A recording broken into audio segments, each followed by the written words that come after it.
Jokowi menitipkan sejumlah pesan kepada menteri dalam sidang kabinet paripurna terakhir di IKN. Salah satunya agar menteri menjaga stabilitas, tidak membuat kebijakan ekstrim di masa transisi pemerintahan ini. Apa makna dari pesan Presiden Jokowi? Kita bahas bersama Direktur Eksekutif The Political Literacy, Kang Gun-Gun Herianto. Kang Gun-Gun, selamat sore. Selamat sore, Mbak Cindy.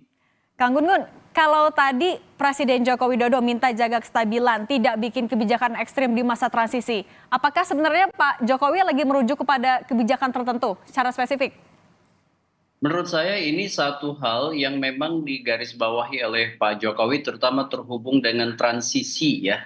Karena apa? Ini adalah fase krusial dari pemerintahan Pak Jokowi ke Prabowo yang akan beralih 20 Oktober, sehingga kemudian dibutuhkan prakondisi yang memadai dari sisi stabilitas dan dari sisi arah kebijakan, dan tentu salah satu yang dimention secara eksplisit oleh Pak Jokowi untuk para menteri tidak membuat ya kebijakan yang ekstrim dan lebih mengacu kepada kondusifnya transisi, dan itu tentu satu kewajaran disampaikan oleh Presiden. Kenapa? Karena tentu Pak Jokowi menginginkan soft landing dan kemudian juga proses yang berlanjut ke Pak Prabowo dengan satu perencanaan yang jauh lebih baik. Kira-kira begitu.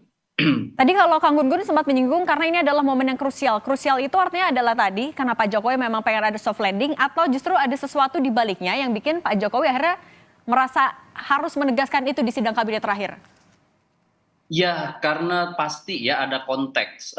Kenapa saya bilang krusial? Karena kan ada dua hal. Pertama, soal penyusunan kabinet ini adalah fase krusial bagi presiden yang akan menjabat.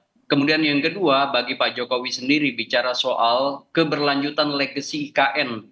Ya, dari sisi pilihan tempat misalnya rapat kabinet terakhir di IKN, kemudian berkali-kali eksplisit menyampaikan keinginannya untuk ada keberlanjutan soal IKN, dan beberapa kali juga mention soal janji Pak Prabowo untuk mempercepat. Ini semua kan menjadi satu pesan yang atau serangkaian pesan yang semakin mengeksplisitkan keinginan Pak Jokowi agar Pak Prabowo itu kemudian juga tetap melanjutkan IKN ini dalam konteks skema dan arah kebijakan serta politik anggaran yang kemudian dieksekusi nanti oleh Pak Prabowo.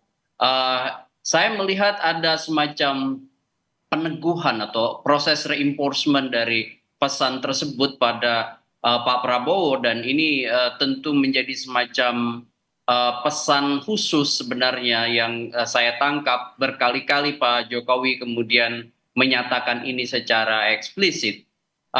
Saya kemudian juga melihat ada proses kontekstualitas ya dari pilihan tempat, narasi yang dibangun, sekaligus juga implisit sebenarnya belum begitu yakin soal apakah kemudian proses ini akan diteguhkan oleh presiden baru dalam konteks skema kebijakannya. Kira-kira begitu. Artinya sampai dilakukan reinforcement karena Pak Jokowi masih belum mendapat kepastian atau ketenangan bahwa presiden terpilih Prabowo akan melanjutkan IKN. Ya, dari beberapa indikator-indikator kan sebenarnya kita bisa lihat dilema ya yang kemudian nampak di Pak Prabowo soal IKN ini, karena tentu IKN bicara soal investasi besar ya. Kemudian juga ada skala prioritas quick wins yang dibutuhkan oleh Pak Prabowo untuk mengeksekusi program-program yang tentu dikampanyekan di masa Pilpres kemarin, seperti makan siang gratis dulu istilah narasinya, meskipun sekarang mungkin sedikit dimodifikasi. Tetapi itu juga tentu membutuhkan anggaran besar. Selain tentu juga Pak Prabowo harus masih membaca arah perkembangan atau dinamika sosial ekonomi, terutama ekonomi global ya, termasuk juga tekanannya pada situasi ekonomi dalam negeri. Contoh misalnya bagaimana inflasi besok ya, dan itu kan harus dilihat selain juga apakah masuk tidaknya investasi dari para investor di IKN. Karena kalau ditanggung dari APBN tentu akan sangat berat. Nah, pertimbangan-pertimbangan ini kan pertimbangan-pertimbangan besar bagi seorang presiden yang akan menjabat.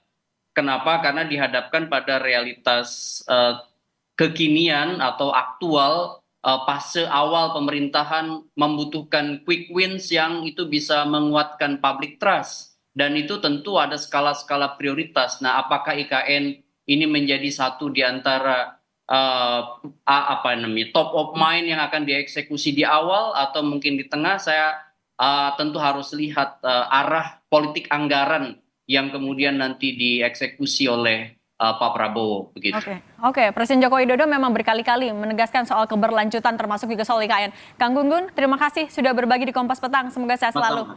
Ya.